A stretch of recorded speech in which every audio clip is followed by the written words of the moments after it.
الزمالك سيواجه الإسماعيلي يوم الأحد القادم الساعة 7 مساء بتوقيت مصر من دوري نايل. الجولة 30 نتيجة الذهاب التعادل 0-0 تعادل سلبي يوم الأحد القادم. الزمالك يريد حجز النقاط بعد التعادل المخيب الأمل من فاركو تعادل 1-1. أما نادي الإسماعيلي الإسماعيلاوي يريد حجز النقاط للتعادل مركز الهبوط أو حصد نقطة وحيدة بدل الخسارة أمام نادي الزمالك. ترتيب الفريقين: الزمالك في المركز التاسع لعب 23 مباراة ب38 نقطة، أما نادي الإسماعيلي لعب 29 مباراة في المركز ال12 31 نقطة.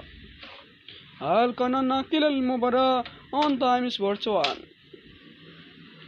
ترتيب هداف الدوري في الصدارة حسام أشرف ب12 جول، يريف الإسماعيلي ب12 جول، وبلولو الثالث ب11 جول. الإسماعيلي ضد الزمالك يوم الأحد القادم الساعة 7 مساء.